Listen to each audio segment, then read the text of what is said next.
money creates happiness. You have money, you can do stuff that brings happiness. I was at total, the highest point, about $24,000 in debt. That is just an astronomical amount of money. Today, we're joined by Jace, 5-year U.S. Army veteran, to talk about his financial journey, the debt accumulation, how he navigated all of that along the way. Being a parent of a special needs kid, I feel like that I'm never doing enough. Being that provider, always feeling like you're failing. It's always the little things that kind of start to add up. Money's a little short this month, so I'm going to put it on the credit card.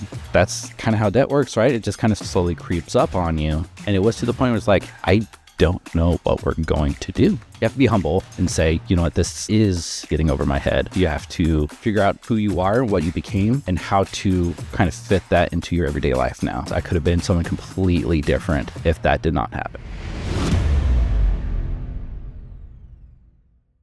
Tell me everything about Las Vegas. Tell me about the upbringing. Tell me about the brothers. Yeah, so born and raised Las Vegas. I'm the youngest of 4 brothers.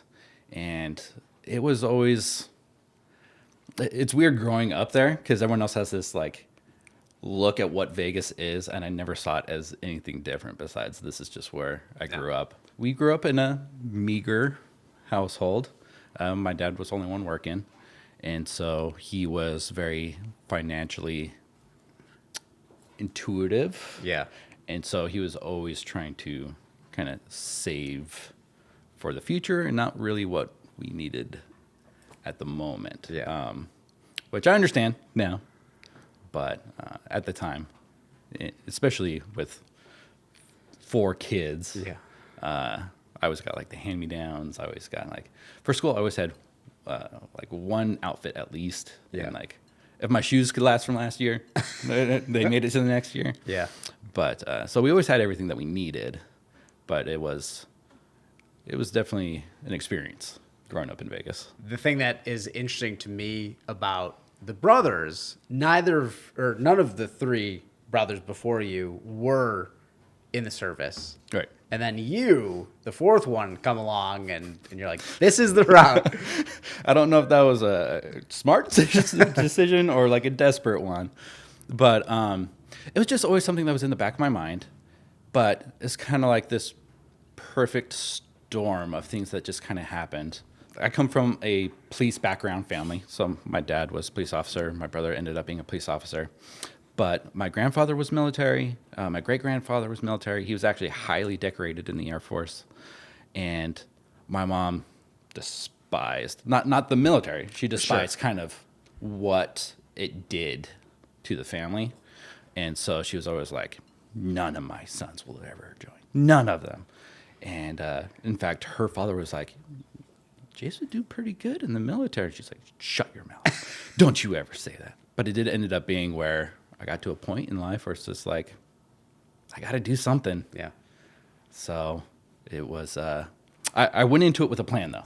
It wasn't just like, I have nothing else to do, so I'll just go up and join. Yeah. But I went into it with a plan, which I think was really, really good. What was kind of the structure of the plan going into the military? So a big part of that was, I know I did not have the grades to get into college just alone. And I was working jobs here and there. And I was just like, I need to do something. And so looking at the military, I was like, my end goal is I want to go to college. Yeah. And so I wanted to make sure that that was always at the forefront. So like I contacted the Marines and I was like, hey, what kind of incentives do you have going on right now? And I was like, do you guys have anything about for college? And they're like, no, you get the pride of being a Marine. I was like, that's not going to work for me. Yeah. So then I talked to the Army guys and they're like, yeah. So it ended up being that, of course, you know, they have the GI Bill. But one of the things that I was really looking at is that I deferred my signing bonus to do what they call the Army College Fund, which added about another $40,000 on top of my GI Bill. And so I still got like a small signing bonus. I think it's like $2,000 or something like that. But that's exactly what I wanted to go in for. It was like, I got the 40, I got another 40 on top of that. I'm set after my service, but now I just got to make it through these 5-8 years. Yeah. To get to that point. Yeah. And So you enlisted in what year? That would have been 2009. Okay. And then 5 years. Yep. And so you're coming out 2014, quick math? Yep, Okay. 2014. I did 2 deployments as a parachute infantry for the 82nd Airborne. And so getting through that, okay, got past that part. Yeah. And in fact, I was going in to get promoted. And they're like, so what are your plans? I'm like, I'm going to college. Yeah. Like, I'm getting out, I'm going to college. They're like, sure you don't want to stay in? It's like, nope, I got a family. I want to go to college. I need to make sure that I have a future lined up so that way I can go ahead and take care of my family. Yeah. And I know military is not always the best place for family. So Sure.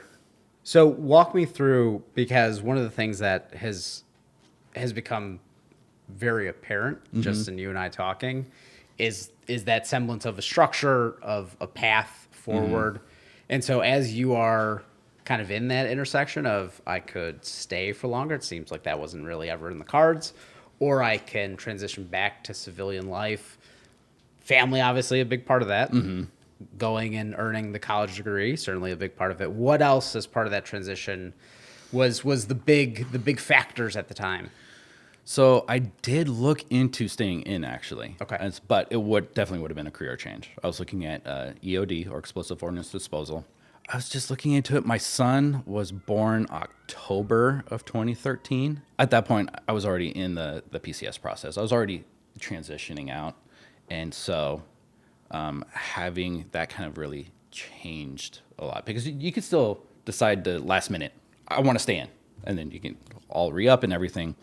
But having my son born in 2013, I got out December of 2013 because I still had leave built up, but I was officially out in 2014. So I think that was the biggest part of it. Is I was thinking about it. Son was born. It's like, I'm out.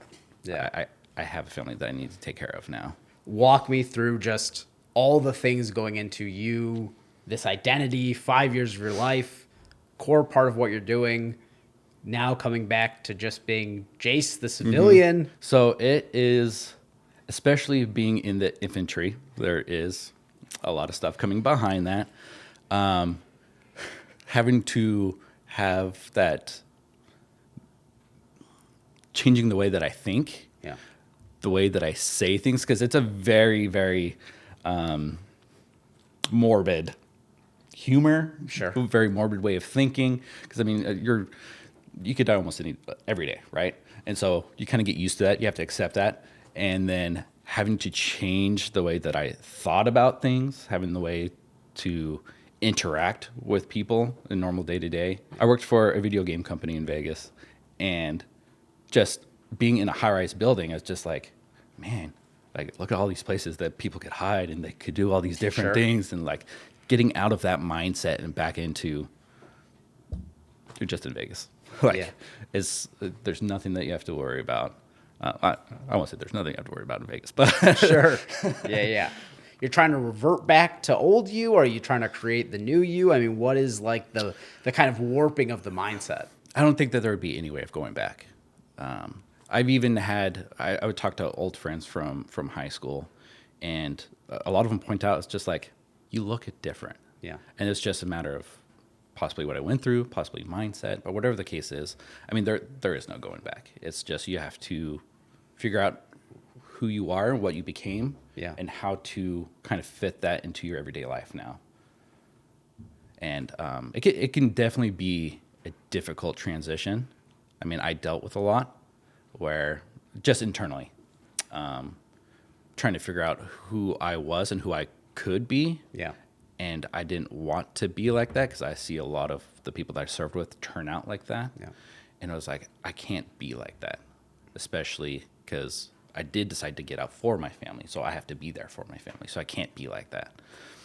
So it definitely was a transition that it wasn't quick either. I mean, it took years for me to be in a place. And I think that a big part of it was my son, who is autistic, was really quite humbling. Having to look at it differently, how to handle situations differently because of how he reacts to the world. That you can't treat him like everyone else. You can't treat him like my oldest son.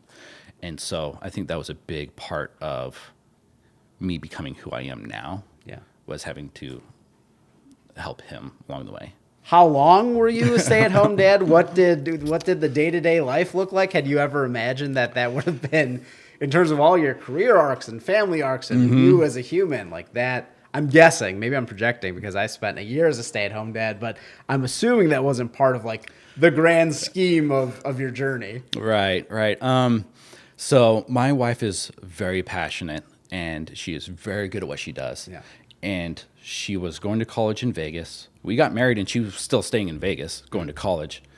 And she kind of dropped everything to move out to the East Coast where she's never been. First time away from family, everything. And she kind of just dropped everything. And so because of that, while I was in the service, I was like, as soon as I get out, whatever you want to do, I'll follow. And so that's kind of what happened, is that she got a job in Pittsburgh. We went up to Pittsburgh. I worked whatever jobs I could while I went to college. And then again, she kind of put everything on the back burner because I wanted to go back to Vegas and try out for the police department, follow the family line. And that ended up not working out because of injuries that I sustained. And so, but she made a name for herself in her company in Vegas. And again, she was just killing it. And she got an opportunity to go out to Colorado. And again, I just followed right behind her. But I still went to college. But I was a stay-at-home dad, and it was difficult and interesting. And mom had to be away quite a bit. So having, at that point, 1 to 2 kids sleeping in the bed with me, or having to... There's a mountain in Vegas called Mount Charleston, packing up the kids with strollers and going up to the mountain and playing the whole Mr. Mom thing. It was, I think, one of the best learning experiences, because I do see other fathers that they are the main breadwinner, that they have to stay home with their kids because mom has to go away for 2 or 3 days. And they're like, I could never do that. Yeah. I could never do that. And it's like, well, yeah, you're right. It's not easy, but... You do what you have to do. And so it was just a learning opportunity all around. And I think it really helped sculpt who I've kind of become today. The thing that I said to you earlier is, have you ever considered being a less great dad? Because I think that's like, anytime I hear somebody's story of like the connection, the investment in all of that, I mean, it's just a tremendously difficult thing to do day in and day out. I hear that from my dad a lot too. Like, you're such a good dad. And I think that's a big thing coming from him, because he grew up with a father that was very old school. So born and raised in Tennessee, farm boy, was just, I don't have to tell you I love you because you're my son. Yeah. And so I think that helped. I think that did more detriment to him, because he didn't really know how to navigate really being a father at that point. And so me and my brothers kind of saw what it was like growing up, and we saw his transition because he got remarried later on when we were about 15. And so he had this whole other side of the family now. And we saw those changes start to happen. And it hurt to see like the dad that he could have been. Yeah. But I think that also helped me and my brothers, because it's like we saw what we liked about my dad, but also what we didn't want to be. Sure. And so that, I think that helped us navigate us being fathers with our own kids, and especially having a son that is special needs. You do have to learn a lot of patience. You have to learn a lot of humility. And I think, again, it's just that perfect storm of all those things coming together, in that I feel like I can still do better. I mean, being a parent of a special needs kid, I feel like that I'm never doing enough. Yeah. But that's just introspective. I think on the outside, a lot of people say you're doing a good job, and it's hard to hear that sometimes, but good at the same time. Yeah. Because I don't feel that way. But anytime I hear another parent say they don't think they're doing enough, I'm like, oh, you're a good parent. Yeah. Like, that for me is always the coded language of like, you're beating yourself up about this. You're thinking about this a lot. You're taking a lot of hits along the way. And so, like, for me, again, projecting a little bit here, I think that's like very important in terms of the way that we think about the world, the way that we think about others. I want to get into question cards. So we have these question cards that we're going to pop up. I did tell you that I got you something. yes. So before we get into the question cards, Can we talk about your nerdiness? Can we talk about Of course. all things nerdy? Because I am there. I saw something at a department store that made me think of you, and I wanted to give this for you, but I wanted to hear firsthand where all this nerddom comes from. Oh gosh. Okay.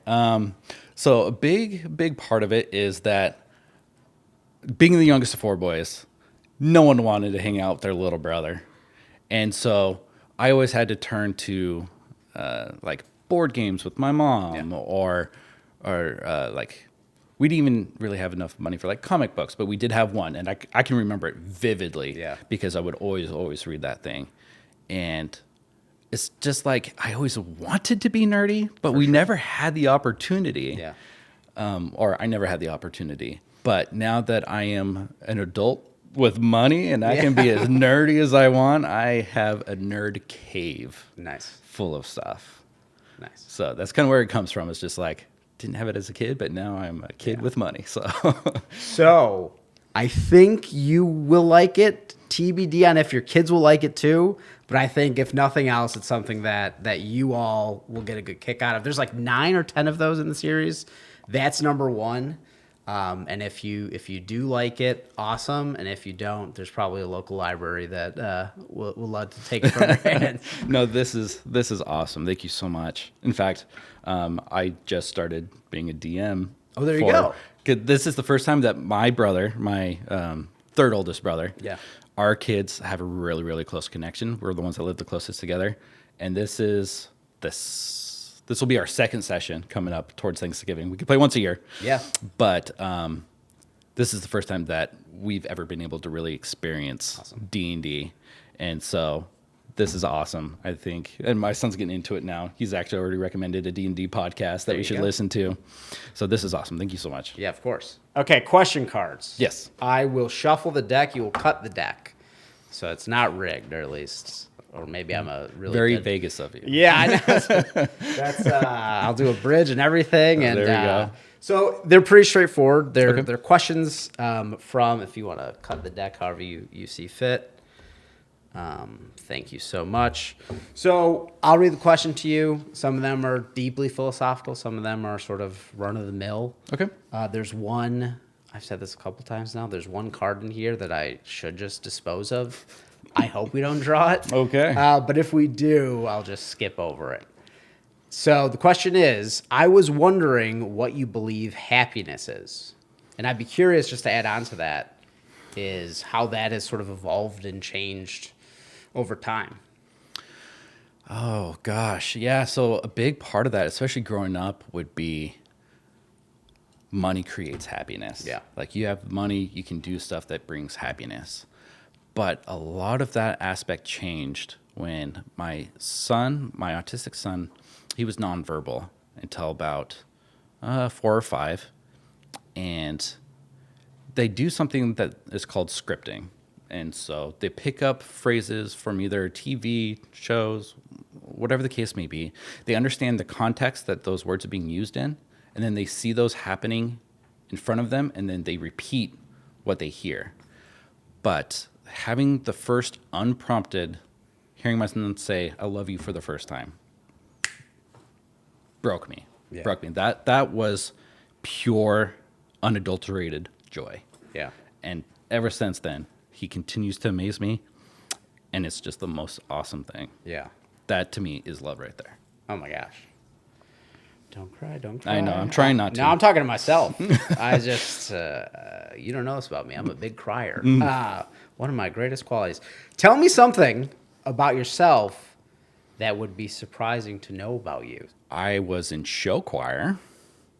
I played football. I told you that we played. I got I that played one. football, and that I joined the army. But having this guy that's been in music theater and in show choir, and a lot of people see that one of my wife's friends also said that I kind of looked like a biker because I had all my tattoos and coming out of the military. Yeah. But then having that person, be in the cast of Annie or Yeah.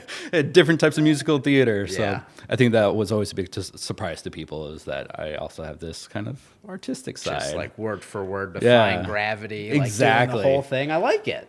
That is a pleasant surprise of all things. I like that a lot. What is the greatest gift another human has given you?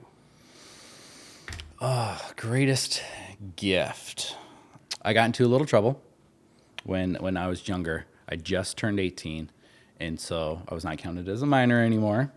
I got into some legal trouble, and my dad, being a police officer, having been booked by people that he worked with, and I called everyone else but my dad. I was calling like church members. I was calling like my girlfriend's parents. I called everyone. No one picked up.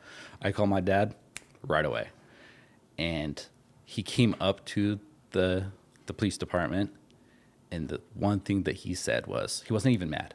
Yeah. And that's the scary part, because there were times where my dad could have a little bit of a temper, but he wasn't even mad.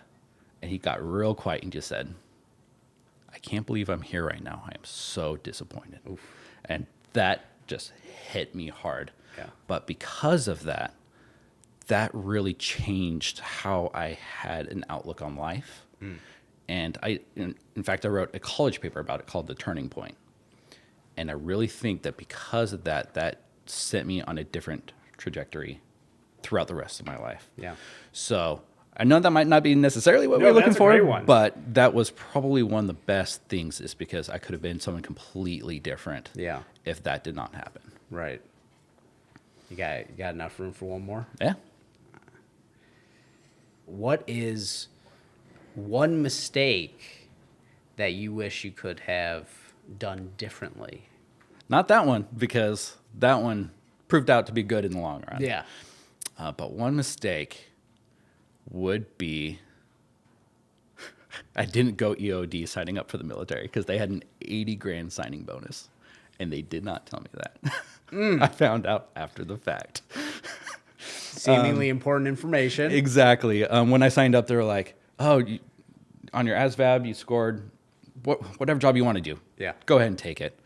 And they're like going through everything. There's EOD. What's that? You dispose of explosives. That's kind of cool. There's an 18 X-ray. What's that? A special forces recruit. I want to be high speed. Let's go do that. And I made it in like 3 weeks, and then failed a PT test and got out. So it's like, now needs of the military. Yeah. So I won't say that was necessarily a mistake. Yeah. But parts of my career, I wish I did a little bit differently. Walk me through either like the full scale getting into debt to whatever it is that you feel comfortable sharing. A large part of that is that when I got out, I think we moved 3 or 4 times in 3 years. Yeah. Always just kind of jumping around either the city. So Pittsburgh, I think we moved like twice. And then in Vegas, we moved twice. And moving takes money.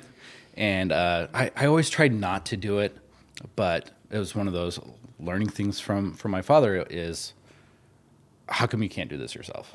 Like, he would always say, "Did you try everything else first?" Yeah. Instead of trying to borrow money from family. And to that point, we were not in a good spot, and so I couldn't take out a loan or anything. And so I went to my brother, or my oldest brother, who was doing really well at the time, and kind of the same thing. It was I'll give you the money, but at 1% interest. Coming back as a learning opportunity. Okay. But I paid that off as fast as I could. But it was always that moving takes money. There were a couple times that we moved that my wife's job paid for it because we had to relocate, but it would only cover, I think, like gas and trucks. Everything else had to come out of pocket. And with this last one, because like you said, while we were in Vegas, we sold our house at the height of the housing market. And so we were able to pay off everything. For the first time, we were completely debt-free. And we knew that she was going to get relocated. We just didn't know where. So we moved from a 5-bedroom house to a 2-bedroom apartment. And so we had everything in storage. We were just cramped in this tiny little thing, but we knew that it was temporary, and we were willing to do it, because we were just out of debt. And then we had to move from Vegas to Colorado, and her company would pay for the moving trucks, but we didn't know that it would take 3 moving trucks. So we got 2, moved them. I had to fly back. I had to get everything else together myself, drive it all the way back. Yeah. So it's always the little things that kind of start to add up. It's the flights aren't covered. Me eating while I'm there and then driving back by myself, all that's not covered. Yeah. And then you just get to a new place, and then you need to stock the fridge. You need to do all these things, and that's kind of how debt works, right? It just kind of slowly creeps up on you until the point where it's just like, now you start to feel that you're underwater. And especially with the family, it's already like, I'm already trying to do my best here. Yeah. And now I have this kind of hanging over me now. And so it's something always kind of gave somewhere, and it just kind of got you deeper and deeper and deeper. You hit on something which I think is probably the least talked about, which is that emotional toll. Mm-hmm. So you're trying your best to be the family man, to be the strong person, to be the dad, and then you have these financial difficulties and troubles along the way. Mm-hmm. Imagining that's not the most pleasant experience. Walk me through that. There were definitely times where it's like, one time in Pittsburgh that really comes up to mind is my landlord wanted her money sent by mail, and that drove me nuts. She wanted it by a cashier's check in mail. That's good as cash. And one time it got lost, so it was gone. And that was basically all we had. Yeah. And of course, I'm not trying to go to my dad for money. I'm not trying to go to family. And it was to the point where it's like, I don't know what we're going to do. Yeah. It's just, and that was also, there was a lot of things happening with jobs because my wife, who she worked for, their paycheck bounced. And this is a across the country company, and it bounced. And so because of that, my bank was just like, this was a bad check. We locked up everything. Yeah. And I won't say the bank, but it's a bank that normally gears towards the military. And they're just like, there's nothing we can do for you. I was like, what do you mean? Yeah. Like, the money's there. It's just they're reissuing it. And they're like, no, because of that, we're going to hold on to it for 21 days. And I was like, well, is there anything you can do? We can help you come up with a financial plan that doesn't put food on my kid's table. Like, I can do that later, but Yeah. what can you do for me now? They're just like, there's absolutely nothing. And that's the scary part, is like, what am I going to do to put food on my son's table? So that actually brought up why I had to continue to go to school, not because I wanted to. There were times where I wanted to take a break, but it's like, I can't because of that GI money coming in. And so it was really rough for a while, and it takes a mental toll on being that provider and always feeling like you're failing to do that. And then, of course, everything else just kind of piling on top of that. What are all the things that you had tried to do? Everything from, we're going to be better about not going out to eat, to I'm going to, just like you said, I'm going to study and stay in school for the financial part of that. So being infantry, there's very few avenues that you can really go into for a job. And so it's either security guard, police officer, that type of thing. And I never wanted to be that. Because I know that, one, I saw what the police kind of did for my family, but at the same time, it's like a security guard I always felt was more of a dead end. It's like you're just kind of doing the same thing. But I would pick those up. Fortunately, my brother had a security company. My oldest brother was the owner of a security company for a few years, and he was very generous enough to be like, hey, I need a security guard to fill in here, and security guard to fill in here. And so I worked for him for a little bit, but it was mostly just the one odd jobs here and there. And that really, really helped when we needed it. Yeah. And the other thing that also really helped is that I continued to fight for my disability. And a lot of those back pays really, really helped along the way. And that was one of the few ways that I paid my brother back from when we moved from Pittsburgh. Sure. Is I got back pay for my disability, and I was able to pay him off. So I always say that we were fortunate because we would always get unexpected money in some way, shape, or form. Mostly it was at the detriment of how I'm broken somehow from the military. But it was always nice that those kind of came up when we needed it most. Sure. And so you just kind of have to do what you have to do and try to figure out I had coming from the nerdy side, I had an entire like Magic the Gathering collection. I mean, thousands and thousands and thousands of cards, but I sold all that for, I don't know, like $3,000 to try to make ends meet. I collect comic books, and I had one prized comic book that it didn't really mean anything, but it meant something to me because the artist, that's like one comic books that I had growing up, was that he did the main art for. That specific comic book was a little bit popular, but I went to Comic-Con, got him to sign it, and that was like my prize thing. Yeah. And then, again, we were having trouble making ends meet, and so having a roof, having food is more important than having something that's just going to sit on my shelf. Yeah. So it's always those little things on however we can make money. I'd be curious to know if there was a point where you go, uh-oh, maybe panic button mode of something needs to change. Was there one thing in particular, or was it just kind of a culmination?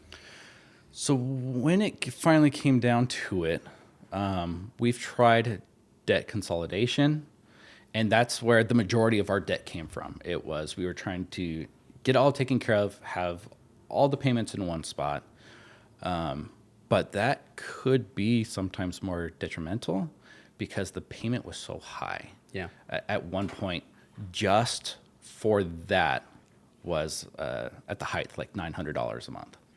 So that's a whole payment towards, really nice car or something like that. And so at that point, it's like, that is just an astronomical amount of money just to be paying towards something. And especially then you kind of get back into that same habit, right? So it's like, money's a little short this month, so I'm going to put it on the credit card. And then I'm going to do this on the credit card. And then you kind of slowly build that debt back up. And now you have this $900 payment a month. Plus now you have all those credit cards again. And so it was at that point where it's like, something's got to give. And I think it is that pride of, I should be able to handle this. Yeah. I need to handle this. But there is a point where you have to be humble and say, you know what, this is kind of too much. This is getting over my head. At that point, that was the breaking point where it's like, we are not credit card people. We have found this out. Me and my wife, we are not credit card people. And so once we did get a hold of like VDA, that we decided at that point, we cannot be credit card people. And so that was kind of more the turning point, is that we found that lifeline and being like, we can't do this again. Yeah. We have to break that cycle. Yeah. Talk to me about how you found veteran debt assistance and just your process going through it. Everything happened really quickly to the point where it's like, this almost feels scammy. Sure. But I was just scrolling through Instagram, saw one of the things, and I was just talking to my father about that. I think that it's brilliant that they gear a lot of their advertising towards military. I saw that, I clicked on it, I was like trying to figure out kind of what this is about. And I get in this habit of, well, that looks interesting, I'll submit my information. And then once they call, I'm like, don't call me anymore. Yeah. But that was one of the few that I actually picked up on it. I was somewhat interested in what they had to say. And as they broke it down, it's like, this sounds too good to be true, to the point where I was very hesitant about giving my information, Sure. about talking, especially being in cybersecurity, being careful what information is out there. And so I was very, very reserved in the very, very beginning. And then as they kind of broke it down, I kind of had to have them prove some things to me to really, really convince me. But the entire process was actually very seamless. Things happened very quickly and very efficient. Like, I got on the phone within that hour. They're like, okay, like, as of right now, stop paying your debt. We have this set up. We have this set up. Someone's going to call you. They're going to walk you through how everything works and if you feel comfortable. Yeah. And within 2 hours, like, I was already on this program. Yeah. Still thinking it was kind of scammy. I'm like, what did I just sign up for? But in the end, it's been awesome. So can you walk me through how much you were paying before veteran debt assistance, and then once you were enrolled in the program, how much you're paying per month now? So in the very beginning, I had a $20,000 debt consolidation loan. And then as life happens, something happened along the way where we didn't have the money outright. So I had to take out another loan. And together I had about $24,000 worth of debt.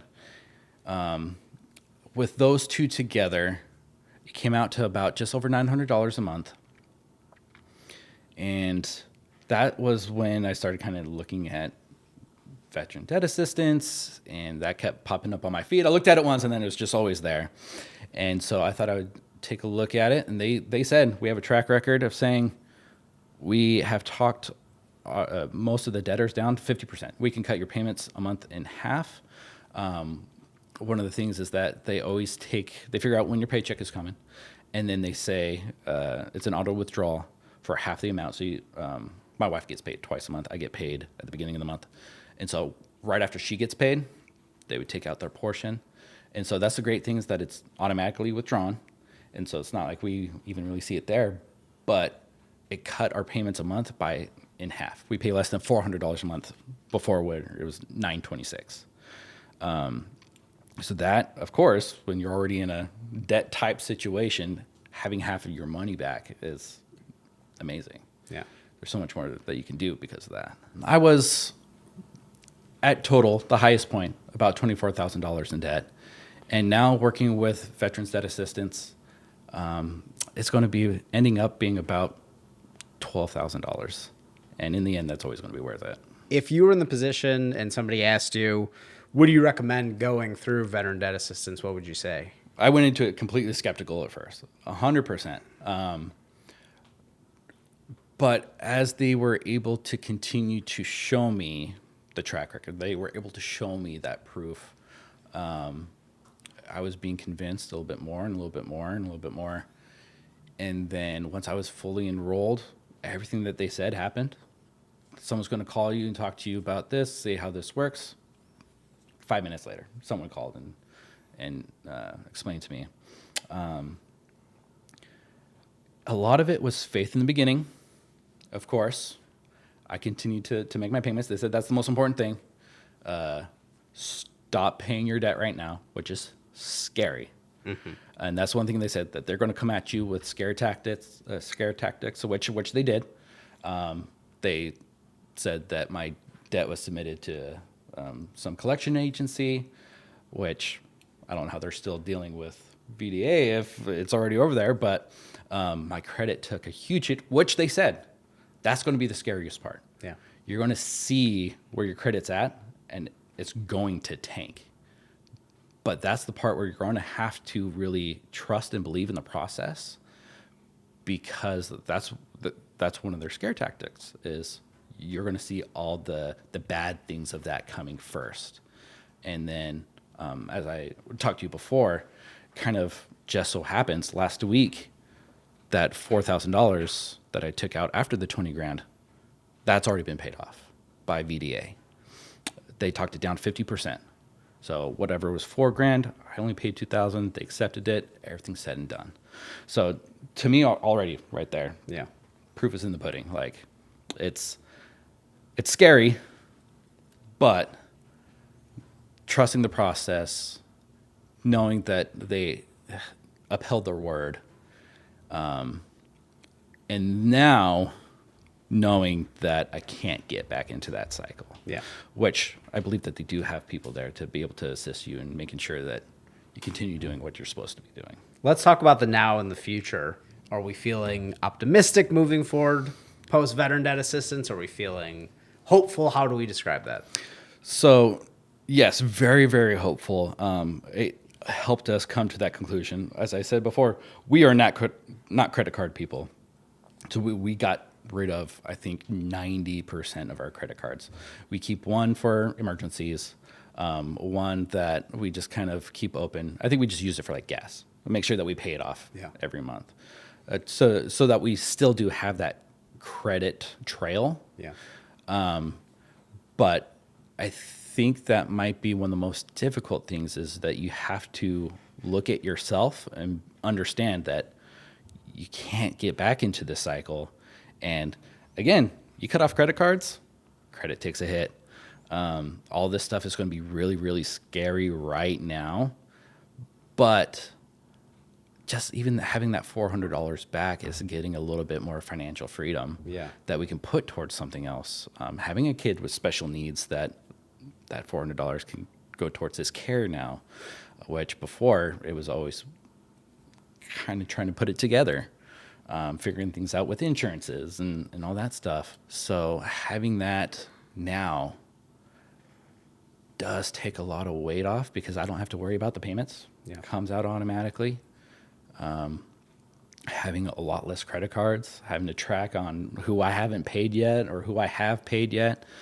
A lot of that mental weight has been taken off.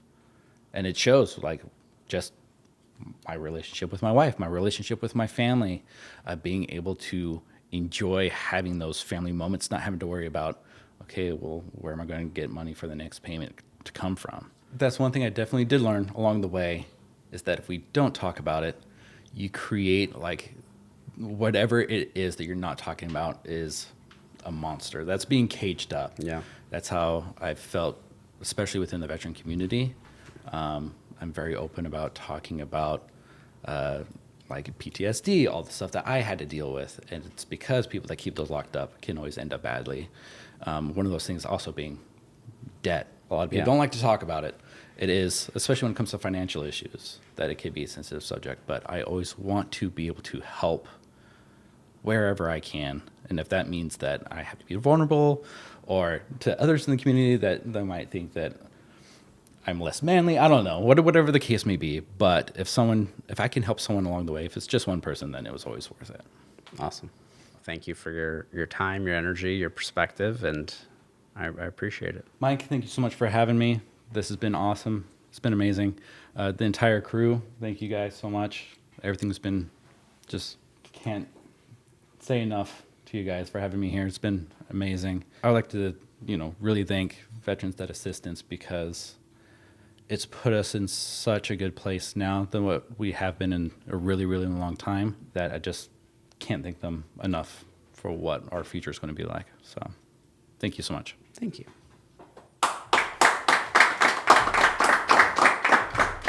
Thanks for watching. Make sure to like, subscribe, and if you have any questions, make sure to leave them below in the comment section. If you want to see more videos like this, make sure to click on the thing that just popped up.